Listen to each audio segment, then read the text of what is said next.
एक विशेष सूचना। या सिनेमाचा रिव्ह्यू मी एक सिनेमा म्हणूनच करणार आहे।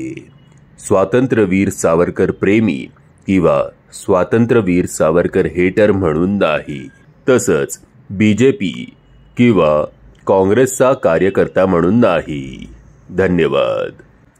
नमस्कार मंडळी, मी तुमचा लाडका मित्र वरद विजय चव्हाण आणि मी तुम्हा सर्वांचं माझ्या YouTube चॅनलमध्ये स्वागत करत आहे। मंडळी, रणदीप हुड्डा आणि अंकिता लोखंडे स्टारर स्वातंत्र्यवीर सावरकर हा सिनेमा आज रिलीज झालेला आहे। काही ठिकाणी हा सकाळी 6:30-6 वाजल्यापासून याचे शोज आहेत। हिंदी आणि मराठी या दोन्ही भाषांमध्ये हा सिनेमा अवेलेबल आहे। मी बघितला होता तो हिंदीमध्ये बघितला होता, त्यामुळे मराठीचं डबिंग कसं झालंय हे आपल्यापैकी जर कोणी तो मराठी व्हर्जनमध्ये बघितला तर कृपया कमेंटच्या माध्यमातून कळवा। मंडळी, सिनेमा आहे ओव्हरऑल 3 तासांचा आणि या 3 तासांमध्ये सगळ्यात एंटरटेनिंग पार्ट जर कुठला असेल तर तो आहे जेव्हा स्वातंत्र्यवीर सावरकरांना काळ्या पाण्याची शिक्षा देण्यात आली होती। तो अख्खाच्या अख्खा सिक्वेन्स काहीतरी 1 पाऊण तासाचा असेल।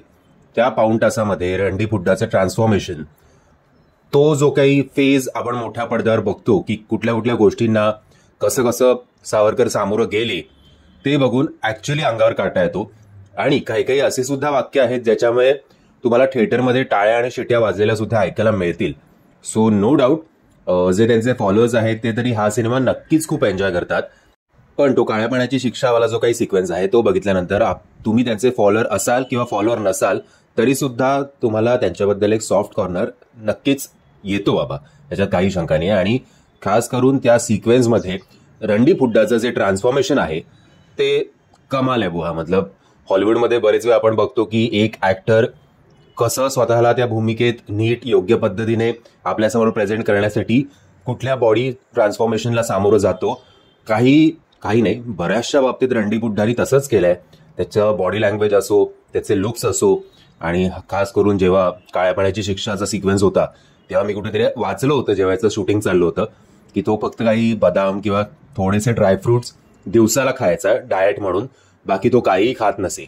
Anyways, coming back to the movie. So 3 तासाचा सिनेमा, 3 तासामधले पाऊण तास हा काळ्या पाण्याची शिक्षा उत्तम। काही डायलॉग्स आणि पंचेस जे आहेत ते सुद्धा चांगले वर्क होत। टाळ्या आणि शिट्ट्या नो डाऊट आपल्याला ऐकायला मिळतात। या सिनेमामध्ये काँग्रेसला आणि गांधीजींना भरभरून शिव्या घालण्यात आल्यात। खास करून गांधीजींना चुकीच्या अर्थी घेऊ नका, पण सॉर्ट ऑफ एक जोकर दाखवण्यात आलं असं म्हटलं तरी काही हरकत नाही। कारण गांधीजी ट्रेटर आहेत, अहिंसावादी, आणि अहिंसामुळे काय कसा लॉस होतोय याच्यावर खूप साऱ्या मतलब सेंटर ऑफ अट्रॅक्शन जे आहेत ते गांधीजी आहेत। सो आता ते तुम्हाला किती पटेल किती नाही पटेल हे तुमचं तुम्ही ठरवा जेव्हा तुम्ही थिएटरमध्ये जाल तेव्हा। आता हे सगळं बघितल्यानंतर ही खरंच एक न्यूट्रल स्टोरी आहे की प्रोपोगंडा आहे हा पण एक प्रश्न पडतो। पण असो, 3 तासाच्या सिनेमामध्ये फर्स्ट हाफ सुपर स्लो आहे, सुपर स्लो असं आपण म्हणू शकतो। आणि जवळजवळ मला ओपनहायमरची आठवण आली फर्स्ट हाफला, इतका स्लो हा मूवी आहे। सेकंड हाफ बऱ्यापैकी चांगला जमून आलेला आहे। बाकी कामं सगळ्यांची चांगली आहेत, तो काळ चांगला उभा केलेला आहे। कॉस्ट्युम्स असतील, सेट्स असतील, VFX तो काळ उभा करण्यासाठी या सगळ्या गोष्टीवर भरपूर मेहनत घेण्यात आलेली आहे। सो एक सिनेमा म्हणून बघा। आणि तुम्ही सावरकरांचे हेटर असाल किंवा फॉलोअर असाल, जर तुम्ही सावरकर वाचले नसतील तर एकदा हा सिनेमा तुम्ही बघायला हवात। आणि सिनेमा बघितल्यानंतर बघा तुमचं मत त्यांच्याबद्दल काही रिफ्रेश होत आहे का।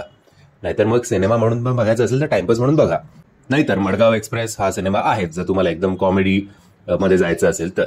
ओव्हरऑल मी या सिनेमाला देतोय 3.5 स्टार। खरं 3 स्टार दिले असते पण रणदीप हुड्डासाठी हाफ स्टार एक्स्ट्रा।